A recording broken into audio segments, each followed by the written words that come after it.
O argumento dos Estados Unidos e de Israel para o ataque ao Irã neste momento foi que o programa nuclear iraniano representa uma ameaça real e próxima à segurança regional e global. E o que nós estamos vendo é um movimento, uma nova corrida, talvez, armamentista nuclear no mundo. A França anunciou nesta semana que vai aumentar o seu arsenal nuclear. E nós vamos tentar entender quais são as potências hoje, quais são as forças e quais são os riscos para o mundo e para nós aqui, olhando à distância no Brasil. E por isso nós convidamos e recebemos aqui no programa um especialista no tema, professor de Relações Internacionais, diretor de pesquisa do Instituto Sul-Americano de Política e Estratégia, Felipe Dalcin Silva. Muito bem-vindo. Boa tarde, professor. Boa tarde a todos, é um prazer estar aqui conversando com vocês. Estamos vivendo neste momento uma nova corrida nuclear no mundo? Sim, estamos sim. Todos os países que têm armas nucleares estão aumentando seus respectivos arsenais, tá? Então é algo que vem sendo feito sim. E a gente vem escutando vários países que não têm armas nucleares falando da probabilidade de fazer. Coreia do Norte, Coreia do Sul, por causa da Coreia do Norte. A gente tem discussões, inclusive, dentro do Japão, por causa da China. A Polônia já insinuou que pode ter armas nucleares. A Alemanha também está insinuando que pode eventualmente fazer armas nucleares. A gente tem também países como o próprio Canadá, né? Que a gente nunca pensaria discutindo se deve ou não ter armas nucleares, inclusive aqui no Brasil, tá? A gente vê políticos tanto de esquerda quanto de direita falando que o Brasil, porventura, deva pensar em realizar até uma violação da Constituição brasileira que proíbe armas nucleares, né? Que o Brasil, porventura, deva pensar em também ter armas nucleares. Então, o mundo para a proliferação nuclear realmente está bem complicado. E qual é a posição do senhor, professor? Eu vou aproveitar para lhe perguntar, né? Em relação ao Brasil eventualmente vir a ter arma nuclear, isso é importante? O país teria condições de fazer um investimento desse? Imagino que seja bastante caro. Queria que o senhor comentasse assim, sobre qual é a relevância, de fato, para nós que não estamos, pelo menos até agora, tão envolvidos com esses conflitos que estão ocorrendo distante, né? Perfeito, é uma discussão que vem crescendo dentro do Brasil, tá? O Brasil sim tem capacidade de fazer armamento nuclear se quiser. O Brasil é considerado um dos 20 países, tá? Um dos 15 países com a melhor tecnologia nuclear. A gente domina o processo de enriquecimento do urânio. O Brasil é considerado um país que teria capacidade de produzir um armamento nuclear em menos de um ano, tá? Geralmente, eu sou contra a questão da arma nuclear, porque se tu tem uma arma nuclear, provavelmente os teus vizinhos vão se sentir inseguros e vão querer ter uma arma nuclear. Então, a gente lembra toda a questão da Guerra Fria, em que Brasil e Argentina falavam, ou pontuavam, ponderavam ter uma arma nuclear. Então, se um tivesse, o outro queria ter. Mas o problema, né, que o Brasil vem indicando, vários políticos e especialistas brasileiros vêm indicando, é que devido à condição atual do mundo, em que a gente vê muita insegurança, vários países que têm armas nucleares aumentando seus arsenais, países que não têm armas nucleares querendo ter, a gente vê a ameaça que alguns países vêm fazendo a outros que não têm armas nucleares, né?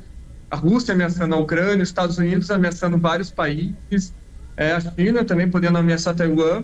Então, aumenta o incentivo para que países, inclusive como o Brasil, possuam arma nuclear, né? Que, querendo ou não, o Brasil é um país rico em recursos naturais, então é um país cobiçado internacionalmente. Então, isso aumenta a posição de quem é favorável do Brasil com armas nucleares. Oficialmente no mundo, quais são os países que têm ogivas nucleares hoje, um potencial de, com um foguete, jogá-las para uma distância grande num outro país, por exemplo? Hoje a gente tem 9 países, tá?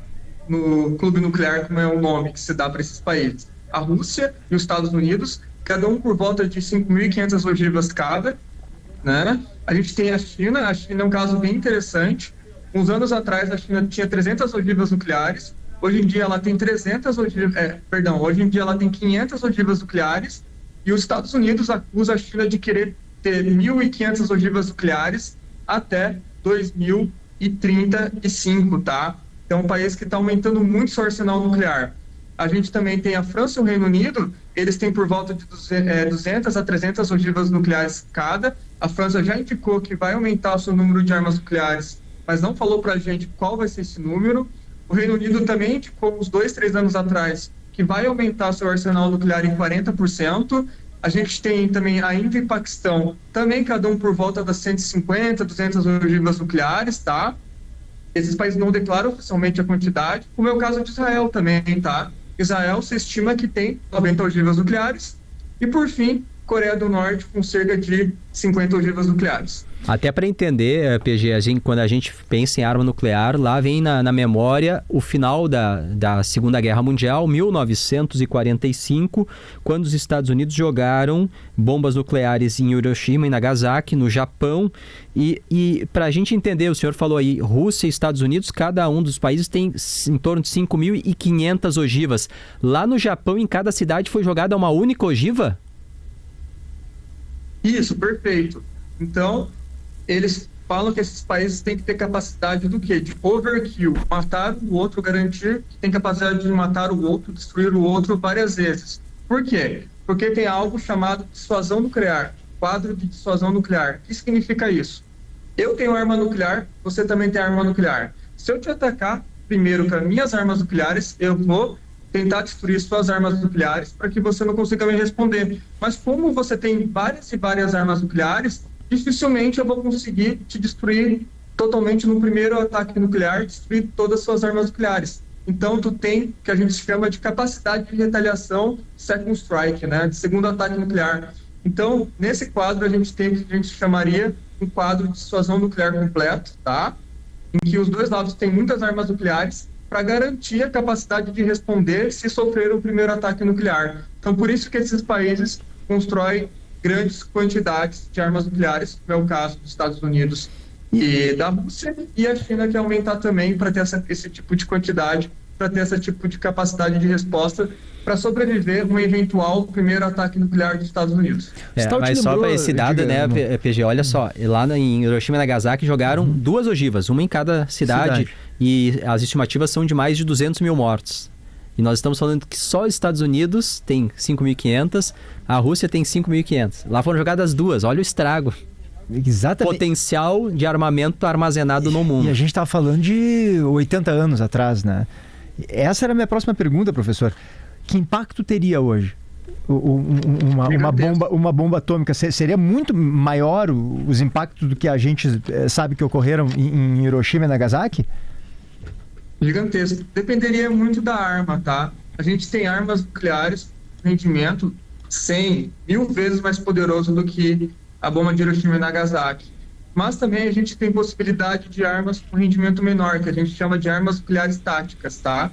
São armas que o rendimento é menor, poder de destruição é menor, que seria um eventual caso de utilização no Oriente Médio, se a gente fosse pensar, seria uma arma nuclear tática. Mas mesmo assim, ela tendo muito poder, um poder de destruição muito menor do que até mesmo a bomba de Hiroshima e Nagasaki, o estrago seria gigantesco. Pessoal, a arma nuclear mais fraca de hoje em dia, ela é 20 vezes ou 30 vezes mais poderosa do que a arma convencional, não nuclear, mais poderosa que tem hoje em dia. Que seria qual? Que seria qual, professor? A arma nuclear, a arma convencional não nuclear mais forte que a gente tem é a mãe de todas as bombas, né, dos Estados Unidos, ou a MOB, né, que é dos Estados Unidos, a mãe de todas as bombas. Tá. E a gente tem a Rússia, que também tem uma versão que a Rússia chama de pai de todas as bombas. E a arma nuclear mais fraca do mundo, digamos assim, poder de destruição, mas ela é também muito poderosa, é a família de bombas B-61, especificamente a arma nuclear tática dos Estados Unidos, B-61-12. Tá? E é uma bomba que a gente poderia vislumbrar a utilização dela contra o Irã. Por quê? Vou explicar rapidamente para os senhores. É que é o seguinte, essa arma ela tem capacidade de penetração no solo, né? A gente sabe que o Irã tem muita estrutura debaixo da terra. Então ela penetraria no solo e se realizaria uma explosão nuclear visando destruir o armamento do Irã que está protegido debaixo do solo, que às vezes o armamento convencional não chega lá. E também poderia matar lideranças políticas do Irã que estão escondidas em bunkers debaixo do solo, que o armamento convencional, mais uma vez, não teria capacidade de atingir. Como é uma arma nuclear, e ela tenha explodindo depois que ela entrou no solo, o efeito colateral dela na superfície ou contra a cidade seria ínfimo, tá? Então, ela foi criada para isso mesmo, para destruir bunkers, tá? Onde o armamento convencional não chega. Nós estamos no Brasil que, por sorte, não tem nenhum vizinho com arma nuclear. Mas sabemos que o planeta é o mesmo, estamos na mesma casa. Em um caso, seja futuro próximo ou distante, um desses países fizer um ataque com alguma ou com uma ogiva nuclear, qual pode ser o efeito prático na vida de quem está aqui no sul do hemisfério sul? Então, talvez uma arma em si, por exemplo, vamos imaginar um cenário que eu roubo, que pelo amor de Deus não aconteça, de utilização de uma arma nuclear, tanto tática ou estratégica, né, que são as armas nucleares mais poderosas do Oriente Médio. O efeito de uma arma nuclear aqui, o efeito da radiação, né, que é uma das consequências da explosão nuclear, eventualmente, provavelmente não chegaria aqui no sul do Brasil, ou no hemisfério sul. Porém, se várias e várias armas nucleares forem utilizadas, por exemplo, se tem o medo do inverno nuclear, ou seja, imagine se os Estados Unidos usassem todas as suas armas nucleares um contra o outro, o tanto de poeira nuclear, destruição que seria causada, criaria uma nuvem de destroços, uma nuvem de radiação que cobriria o planeta inteiro, acabaria a capacidade das plantas de realizarem fotossíntese. Acabando a fotossíntese, a gente teria o fim da cadeia alimentar como a gente conhece e provavelmente até possibilidade de extinção da espécie humana para aqueles que não foram assassinados, destruídos na primeira onda de ataques nucleares entre os dois grandes países. Daí seria cenário de filme de ficção científica, né? Porque a gente tem, né, professor? Pós-apocalíptico mesmo. Isso se chama inverno nuclear, tá? Mas uma bomba ou duas explodindo lá, por mais que cause e gere efeito gigantesco lá, não geraria efeitos diretos aqui. Entendi. Mas, mais uma vez, qualquer explosão nuclear, pessoal, independentemente aonde e quando, seria algo catastrófico. Até mesmo para a humanidade, né? Uhum. Professor, eu vou fazer uma pergunta aqui bastante leigo, dentro do possível, se o senhor puder resumir. O que é uma arma nuclear, exatamente, né? A gente está falando de quais elementos, o que tem ali. É certo falar bomba atômica ou é a mesma coisa? São sinônimos, não? Sim, são sinônimos, tá? Basicamente, uma arma nuclear é uma arma de destruição em massa, cujo poder de destruição se dá através do processo de fissão nuclear, ou seja, a quebra do átomo de urânio enriquecido, plutônio enriquecido, em que nessa quebra acontece grande liberação de energia. Essa é a bomba atômica, a bomba nuclear normal. A gente tem a bomba de hidrogênio, que ela é muito mais poderosa, em que você, para ativá-la, você precisa gerar uma explosão nuclear de fissão. Daí o calor é tão intenso que faz com que dois átomos de hidrogênio, tá, se juntem e formem um átomo de hélio, que é o que o Sol faz para produzir energia. Então se fala até de bomba solar, tá, bomba termonuclear. Então o processo de destruição de uma bomba termonuclear é de 1000 quilotons. Daí o senhor falou, né, de Hiroshima e Nagasaki, tinham por volta de 15 quilotons. Uma bomba de hidrogênio vai ter por volta de 1000 quilotons. Credo. E a União Soviética já testou bombas, né, a Tsar Bomba, a mais famosa de todas, né, com 50.000 quilotons. Então, bomba atômica é um tipo de arma nuclear, né? A bomba de hidrogênio, por exemplo, não é a mesma coisa que bomba atômica, é outro tipo de arma nuclear. Não. Isso, perfeito. Certo. Está correto. Uhum. Professor de Relações Internacionais da UNO Chapecó, diretor de pesquisa do Instituto Sul-Americano de Política e Estratégia, Felipe Dalcin Silva, muito obrigado pela aula, professor. E vamos torcer para que nada ocorra no mundo com o uso desse armamento. Mas que é preocupante essa nova corrida armamentista nuclear no mundo, isso é fato. Muito obrigado pela atenção. Muito obrigado pelo convite, sigo à disposição. Parabéns pela excelente cobertura. Obrigado.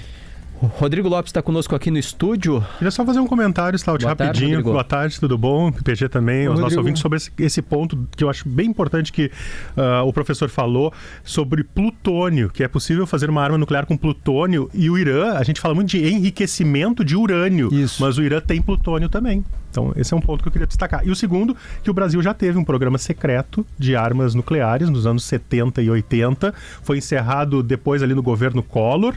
E aí o Brasil assinou o Tratado de Não Proliferação Nuclear. Então, não tem, né, desenvolvimento de armas nucleares no Brasil. Embora, às vezes as pessoas confundem, o Brasil está desenvolvendo um submarino nuclear. Mas isso significa que o submarino é a propulsão nuclear. Não significa que seja um submarino nuclear, com armamento nuclear, né? Rodrigo, hoje é o 5º dia dessa onda de ataques da guerra lá no Irã, no Oriente Médio, e um dos destaques desta quarta-feira é uma ação de um submarino dos Estados Unidos afundando um navio de guerra iraniano. Aliás, um navio que já esteve aqui no Brasil. Pois é, vejam como essa guerra está trazendo elementos históricos, né? Não só históricos, mas com o Brasil relacionado. Foi o navio Iris Dena, que foi torpedeado por um submarino americano no Oceano Índico, e foi a primeira vez que os Estados Unidos afundaram um navio desde a Segunda Guerra Mundial. Olha só. Verdade. Então, o Iris Dena é uma das embarcações, que é uma fragata, que esteve junto com outra embarcação aqui no Brasil, no porto, no Rio de Janeiro, na Baía da Guanabara, em 2023.